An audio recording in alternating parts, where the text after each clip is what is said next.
Parole de Dieu quotidienne.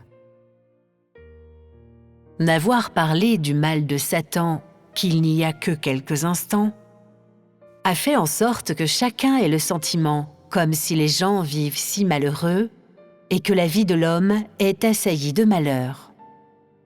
Mais comment vous sentez-vous maintenant que j'ai parlé de la sainteté de Dieu et du travail qu'il accomplit en l'homme?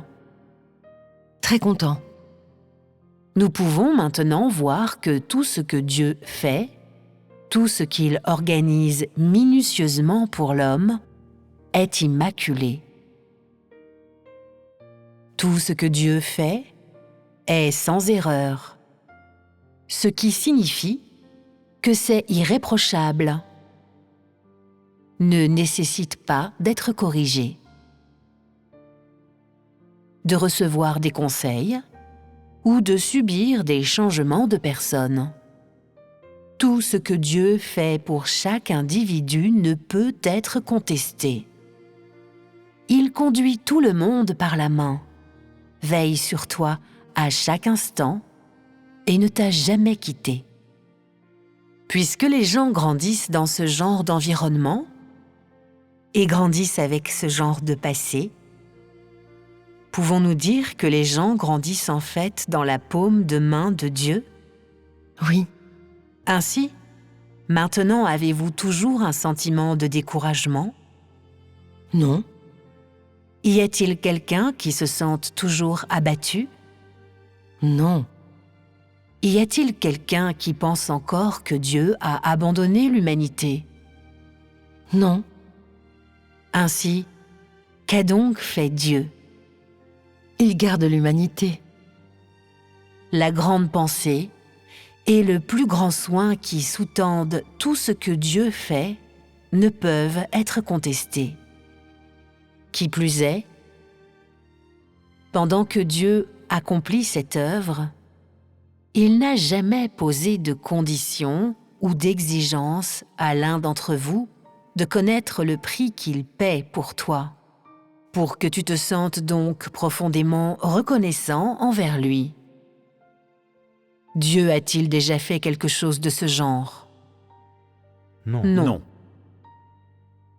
Tout au long de vos longues vies, fondamentalement, chaque individu a fait face à de nombreuses situations dangereuses et subi de nombreuses tentations. C'est parce que Satan est juste à côté de toi, ses yeux constamment fixés sur toi.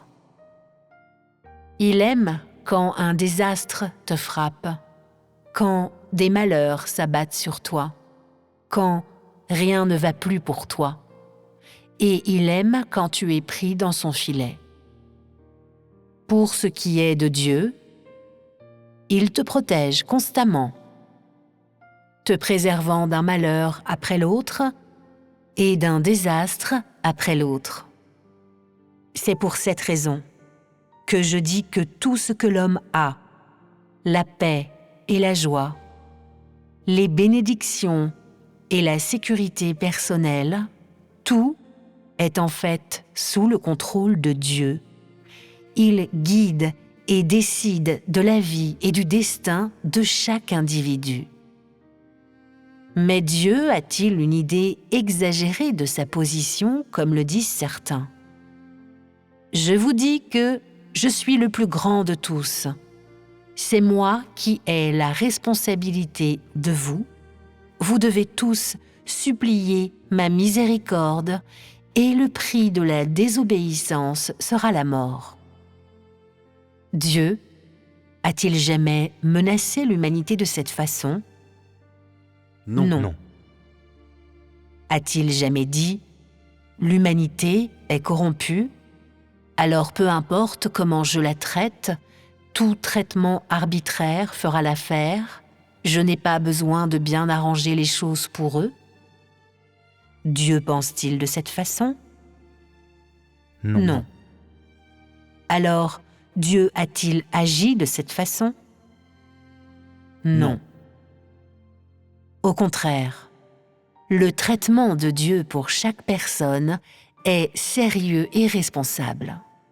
Plus responsable que tu ne l'es pour toi-même. N'est-ce pas vrai? Dieu ne parle pas vaguement, et il ne se donne pas des airs et ne se contente pas de tromper les gens. Bien au contraire, il est en train de faire honnêtement et silencieusement ce qu'il doit lui-même faire. Ces choses sont source de bénédiction, de paix et de joie pour l'homme. Elles conduisent l'homme paisiblement et joyeusement à la vue de Dieu et dans sa famille, et elles apportent à l'homme la bonne raison, la bonne pensée, le bon jugement et le bon état d'esprit dont il a besoin pour se présenter devant Dieu et recevoir son salut. Dieu a-t-il jamais été fourbe envers l'homme dans son œuvre? Non. A-t-il jamais montré une fausse apparence de bonté, apaisant l'homme avec quelque civilité, puis tourné le dos à l'homme? Non. Dieu a-t-il jamais dit une chose et fait une autre? Non. Dieu a-t-il jamais fait des promesses vaines et s'en est vanté, te disant qu'il peut faire ceci pour toi ou aider à faire cela pour toi, puis a disparu? Non. Il n'y a point de ruse en Dieu, pas de fausseté. Dieu est fidèle et tout ce qu'il fait est à la fois vrai et réel. Il est la seule chose sur laquelle les gens peuvent compter. Et la seule chose en laquelle les gens peuvent confier leur vie et tout ce qu'ils ont. Puisqu'il n'y a point de ruse en Dieu, pouvons-nous dire que Dieu est le plus sincère? Oui. Bien sûr, nous le pouvons, n'est-ce pas? Bien que l'on utilise ce mot maintenant, lorsqu'il est appliqué à Dieu, il est trop faible, trop humain. Il n'y a rien que nous puissions faire à ce sujet, car là sont les limites du langage humain. Il est légèrement inapproprié ici de qualifier Dieu de sincère. Mais nous utiliserons ce mot pour le moment. Dieu est fidèle et sincère, n'est-ce pas? Oui. Alors qu'entendons-nous par parler de ces aspects? Entendons-nous par là les différences entre Dieu et l'homme et les différences entre Dieu et Satan? Nous pouvons le dire parce que l'homme ne peut voir une trace du tempérament corrompu de Satan en Dieu.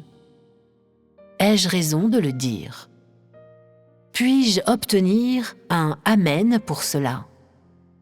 Amen.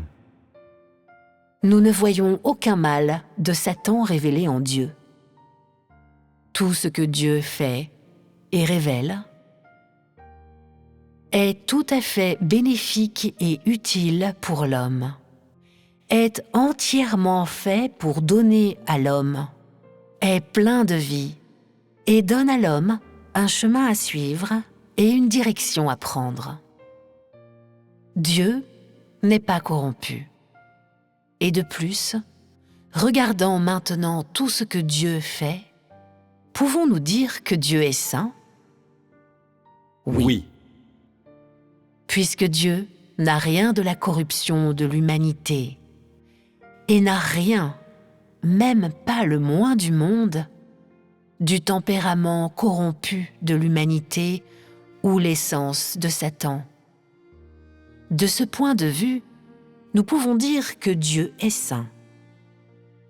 Dieu ne révèle aucune corruption, et la révélation de son essence dans son œuvre est tout ce dont nous avons besoin pour confirmer que Dieu lui-même est saint. Le voyez-vous maintenant? C'est-à-dire que pour reconnaître la sainte essence de Dieu, pour l'instant, examinons-en ces deux aspects. 1. Il n'y a pas de tempérament corrompu en Dieu. 2. L'essence de l'œuvre de Dieu sur l'homme permet à l'homme de voir l'essence même de Dieu. Et cette essence est à la fois entièrement positive et entièrement réelle. Quelles sont les choses que chaque façon de l'œuvre de Dieu apporte à l'homme? Ce sont toutes des choses positives. Elles sont toutes amour, vérité et réalité. Tout d'abord, Dieu exige que l'homme soit honnête. N'est-ce pas positif? Dieu donne la sagesse à l'homme. N'est-ce pas positif? Dieu rend l'homme capable de différencier le bien du mal. N'est-ce pas positif? Il permet à l'homme de comprendre la signification et la valeur de la vie humaine. N'est-ce pas positif? Il permet à l'homme de voir dans l'essence des personnes, les affaires et des choses conformément à la vérité. N'est-ce pas positif? Oui. Et le résultat de tout cela est que l'homme n'est plus trompé par Satan, ne va plus continuer à être blessé par Satan ou contrôlé par lui. En d'autres termes, il permet aux gens de se libérer complètement de la corruption de Satan, et donc d'avancer peu à peu sur le chemin de la crainte de Dieu et à éviter le mal.